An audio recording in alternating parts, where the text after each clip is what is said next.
Hello everyone, this is Evie the Sponge Reviewer here, and yes, it is dark in my room. It's because that I'm recording this video at around 6:30 in the morning, and today I'm here with a new discussion video for you guys today. And today's discussion video, if you guys didn't see the community post that I posted yesterday, I will be making this discussion video talking about my appreciation for the post-sequel SpongeBob title cards. Now, this is actually going to be um, the second title card discussion video that I have ever made.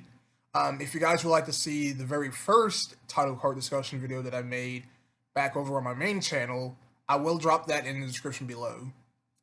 So, SpongeBob SquarePants is no stranger to having really good title cards to represent the episode that you're going to watch. But I think post sequel basically takes the title cards to a whole new level, and these are probably some of the best title cards that I've ever seen in the show. Now, pre-movie and post-movie, those title cards are pretty good on their own. They do look visually appealing, but they don't hold a candle to post sequel, in my opinion, and especially with seasons 11 and 12. Now, in season 11, that's when the title cards have became a lot more visual, and they represent the episode that you're going to watch very well. So I'm going to go ahead and share with you guys a couple of episodes from seasons 11 through 12, and maybe season 13 to tell you guys which title cards that I believe do a really good job representing the episodes. Well, I kind of didn't want to meant to say that. I just wanted to just share a couple of title cards from seasons 11, 12, and 13 that does a really good job representing the episodes. Alright, so anyways, let's go ahead and begin. So the first episode that I'd like to bring up real quick is the first episode of season 11, Cave Dwelling Sponge. Now, in Cave Dwelling Sponge, the synopsis of this episode is basically SpongeBob and Patrick discovers a cave while out doing a nature walk, and then they actually discovered this cave primitive SpongeBob, and then the cave SpongeBob then basically causes havoc in Bikini Bottom. The real SpongeBob gets framed, and so Mr. Krabs tries to break him out of prison. So the title card for Cave Dwelling Sponge is very good. It represents this cave, and if you look really closely in the background, you can see eyes coming out of the cave, and it looks really, really good. The font that they've used is pretty nice. I really do like the way how the font looks in the title card for Cave Dwelling Sponge, and it looks really good. Another episode I'd like to bring up is Surf and Turf, and the way how this title card is represented is kind of like a tidal wave, is because that the episode is about Sandy trying to build a ship in a bottle, and because she screws up a lot, Mr. Krabs shows up to help her out with it. And so I think a background that represents a tidal wave would be pretty fitting for an episode about ships and bottles and whatnot.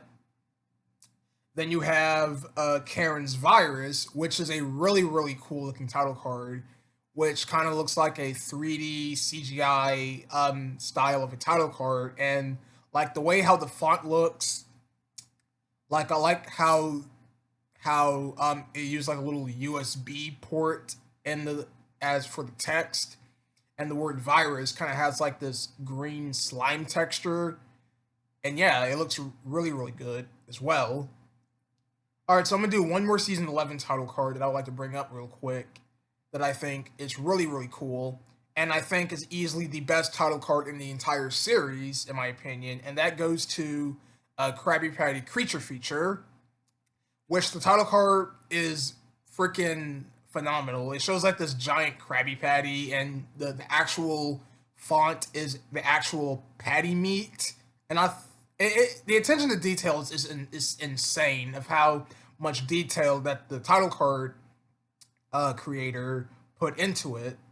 You see, this is why I wish the SpongeBob Twitter account would just, I don't know, like do behind the scenes of SpongeBob and maybe show the viewers out there how the title cards are made. Like, why can't we have a behind the scenes video on the SpongeBob Twitter account of the people of the show actually designing the title cards? Like, they actually have like a piece of paper, I think, and then they draw out the sketch and they do the font and whatnot.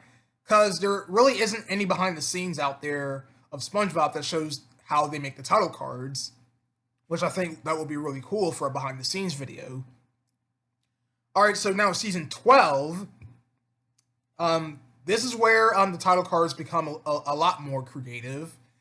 So the first episode I'd like to bring up is Stormy Weather, and in Stormy Weather's title card, it's basically a cloudy skybox. It's kind of like a cloudy sky with the word stormy weather to represent that this episode is about weather events. And this is where I do have a little criticism with this title card, is that the title card for Stormy Weather is literally the exact same as the Ballad of a Filthy Muck, where all they did was they basically changed the sky into a gray color, because in the title card for the Battle of Filthy Muck, it's the same exact title card template, but instead of a green color, it's a gray color. And that's where I do have some criticism with some of the post-sequel title cards, is that they reused a similar title card background from a previous episode, and they just like changed the colors around. And even though I find that pretty lazy, I still enjoy the title cards regardless. Now, another title card from season 12 that I'd like to bring up real quick is the one for, let's see, I'm trying to think of another good one. Oh yeah, Insecurity Guards. Insecurity Guards is another good title card from season 12. It basically shows like the skies of Bikini Bottom, but if you look really closely at the background, it kind of resembles of a painting, because you can see like the textures in the sky background that represents like the canvas and the paint that is plastered on the canvas. So yeah, that's a really good title card, Insecurity Guards. Okay, I'm gonna bring up one more title card before I end off this video, because I don't want to ramble too much here. And that title card will go to,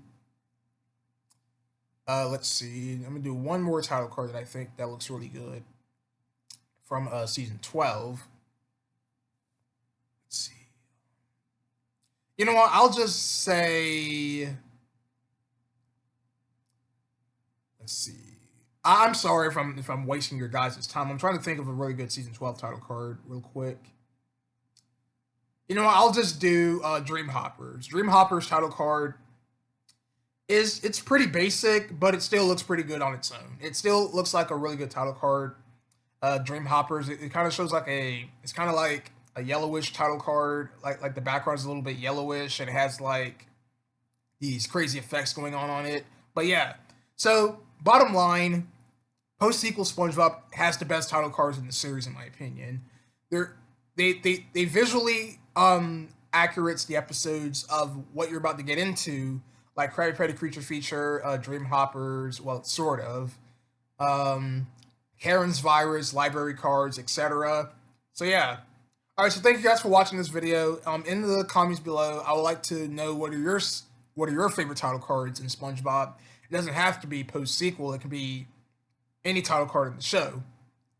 So yeah, thank you guys for watching. Sorry if that long pause of myself trying to think of another title card for season 12 kind of extended out this video, but I was just trying to think of I was trying to think of another good title card in season 12 that I thought looked pretty cool.